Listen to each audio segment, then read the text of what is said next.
কড়াই দিয়ে দিয়েছি সাদা তেল। নমস্কার বন্ধুরা, এসে গেছি আবার আর একবার, দেখতে থাকুন ভিডিওটা। এই সাদা তেল দিয়ে দিয়েছি কিছুটা, দিয়ে আমরা চলে যাব একটা পকোড়া এটা মেখে নিই বাঁধাকপিটা। চলুন তেলটা ততক্ষণ গরম হোক। আজকে করে নেবো বাঁধাকপির পকোড়া। তার জন্য দেখুন বাঁধাকপিটা একদম কুচিয়ে কেটে নিয়েছি, নিয়ে ধুয়ে জল ঝরিয়ে নিয়েছি। এতটা তো নিশ্চয়ই মাখলে কমে যাবে। আর নিয়েছি দুটো পেঁয়াজ কুচিয়ে, 5-6টা কাঁচা লঙ্কা আর ধনেপাতা, অনেকটা ধনেপাতা নিয়েছি। যারা বাজারের ভিডিওটা দেখবেন কত ধনেপাতা এনেছে কি করব, আর বেশি করে ভালোই লাগবে। ধনেপাতাগুলো খুব কুচাইনি, বড় বড় করে দিয়েছি। দিয়ে দেবো হলুদ,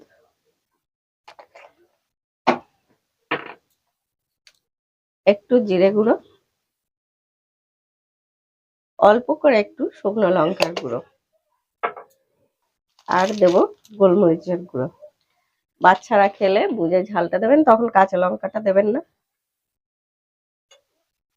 আর দিয়ে দেবো স্বাদ অনুযায়ী নুন।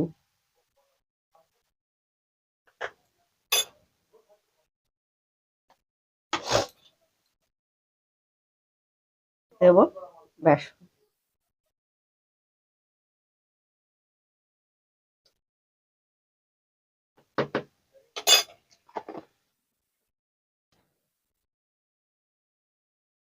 এই কাজটা হাত দিয়েই করবেন, ভালোবেসে বেশ চটকে চটকে মাখবেন, না হলে হবে না। কোনো জল দেবেন না, এতে কোনো জল ব্যবহার হবে না, কারণ এমনিতেই এটা দিয়ে জল বেরোবে। দেখুন একটুও জল লাগবে না। আর এরম কতটা কমে গেল, আর এরম টাইট টাইট একটা ড্র হবে। এরকম হয়ে গেছে আমাদের মাখা। আমরা চলে যাই ওদিকে। কমিয়ে দিয়েছিলাম, বাড়িয়ে কখনোই মাখতে যাবেন না, তবে তেলটা প্রচন্ডই গরম হয়ে যাবে। আমি গ্যাসটা কমিয়ে দিয়ে মেখে নিচ্ছিলাম।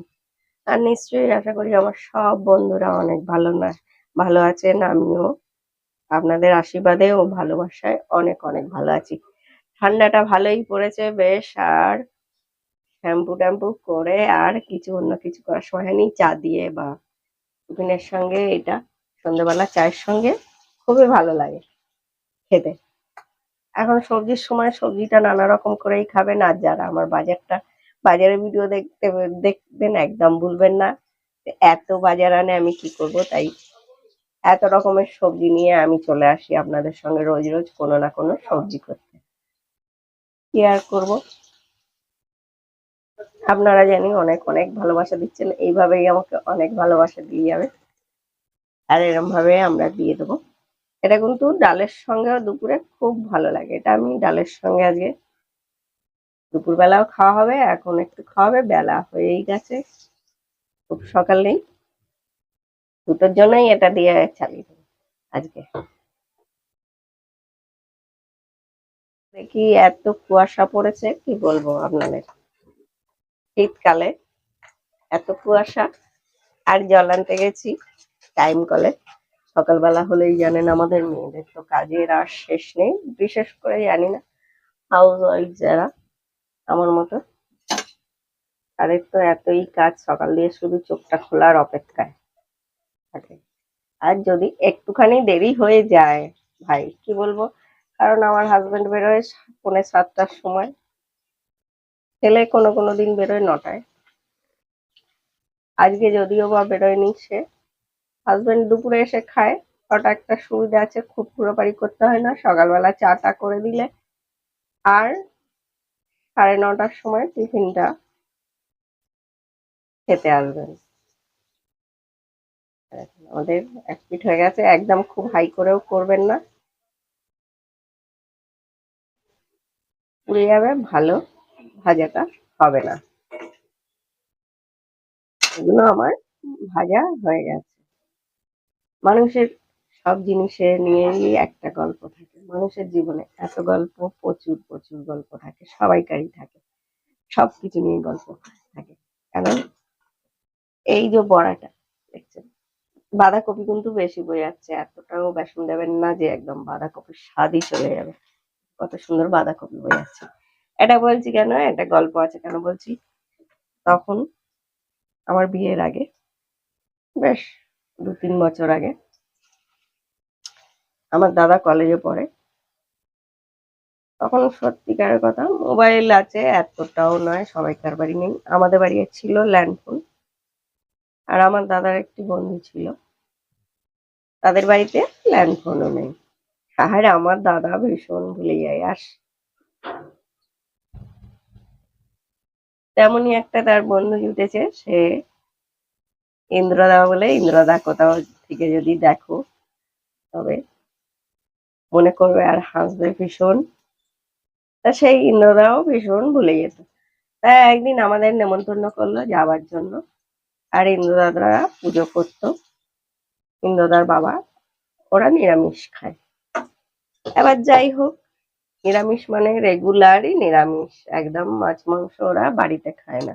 আমাদের বাড়ি এলে ইন্দ্রদা খেত। এবার যাই হোক, আমাদের বলে গেছে,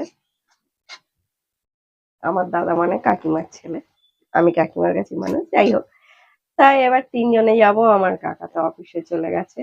রীতিমতো আমরা বেলায় বেশ আমার কাকিমা কাজ বাজ সেরে টেরে আমরা গেছি। গিয়ে দেখি সে ইন্দ্রদা বাড়িতে নেই। এবার ইন্দ্রদার মা তো অবাক, আমরা গেছি। ফোন না থাকার অসুবিধে দেখুন, কারণ ফোন আগে দিয়ে করা হয়নি, ও এখন হলে বেশ ফোন করে লোকে যায় বা কিছু, ফোনও করা হয়নি। এবার ইন্দ্রদা তো বলে গেছে আমরা গেছি। এবার সেই জেঠিমা তো অবাক যে হঠাৎ কি ব্যাপার আমাদের। তখন বলছে, এবার যখন আমার দাদা বলছে ইন্দ্র বাড়ি নেই, ও তো আজকে আমাদের আসতে বলেছিল দুপুরবেলা খাবার কথা। এবার সেই জেঠিমা কি করবে বলুন বেচারা। যাই হোক, সঙ্গে সঙ্গে তখনকার দিনে তখনও কতটা মানুষের আন্তরিকতা ছিল, এখন নেই যেটা। এরকম উল্টো পাল্টা ভেজে নেবেন। আর যারা আমার ভিডিও গুলো দেখেন তারা জানেন, এরকম আমি পাশ থেকে আবার দিয়ে দিই 2-4টে করে, ওতে তাড়াতাড়ি ভাজাটা। আর যেটা বলছিলাম, তখন মানুষের আন্তরিকতা কেমন ছিল। এই বাঁধাকপির বলার গল্পতে কত বড় দেখুন একটা গল্প হয়ে গেল। ওই জন্য বললাম সবাইকার জীবনে সবকিছু নিয়ে একটা স্টোরি থাকে।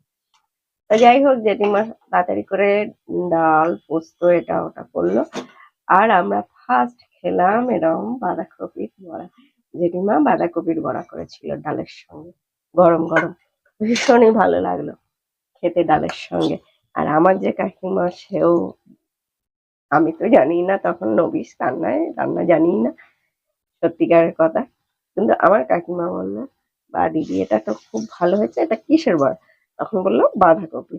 এবার আমাদের মেয়েদের যেটা হয়, আমরা জেনে নিই কিরম ভাবে হয়েছে রেসিপিটা সেটা। আর আমার কাকিমা তো ভীষণ রান্না করতে ভালোবাসে, উনি সব কিছু রান্না করতে জানেন, খুব ভালো রান্না করেন।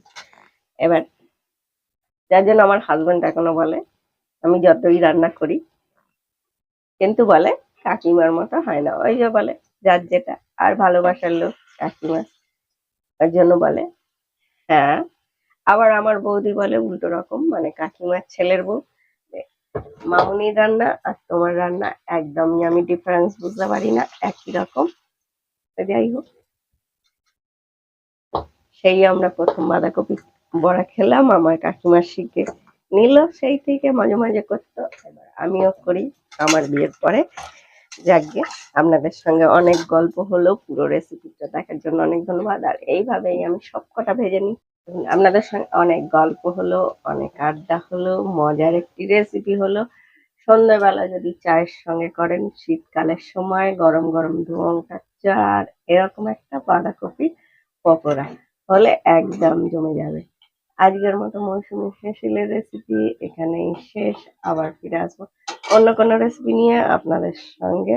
সবাই সুস্থ থাকবেন, ভালো থাকবেন। আজকের মতো সবাইয়ের কাছ থেকে বিদায়, টাটা।